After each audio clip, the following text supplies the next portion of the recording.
My roommate lied about stealing my shampoo. So I let the die expose her. I 28F live with a 26-year-old roommate who somehow believes that anything placed in a shared bathroom is automatically communal property, no matter how many times I tell her otherwise. From the moment she moved in, she has had a habit of using my things, but the biggest problem has been my hair products. I use expensive salon shampoo and conditioner that cost more than I want to admit, but they work for my hair, and I consider them worth the investment. What I cannot wrap my head around is the way my bottles would drain halfway after a single use. At first, I thought I was misjudging how much I used, but then the bottles would be warm after she showered, or placed differently than I left them, and the caps would be wet even when I had not touched them that day. Every sign pointed to her. When I confronted her, she laughed in my face.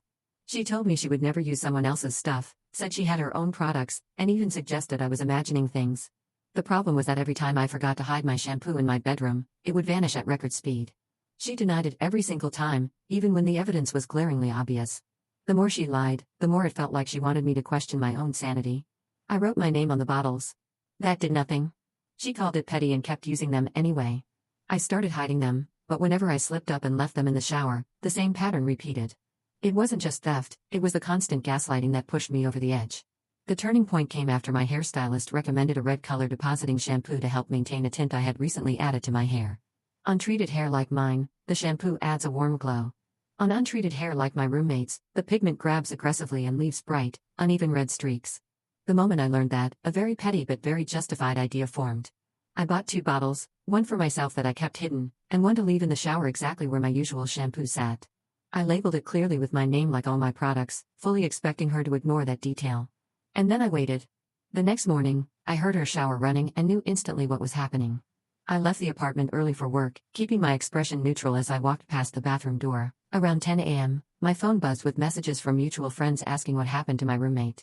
They said she looked panicked on a video call and would not explain why. When I got home, she was pacing the kitchen with a towel wrapped tightly around her head, muttering under her breath. She spun around when she heard me come in, and the second she pulled the towel off, I had to bite the inside of my cheek to keep a straight face. Her hair was fire-engine red in patches, blotchy, streaky, chaotic, like she had dunked her head into a bucket of cherry Kool-Aid. She demanded to know why I hadn't warned her. I told her she had repeatedly claimed she never touched my shampoo, so how was I supposed to know she would use something clearly labeled with my name? She hated that answer.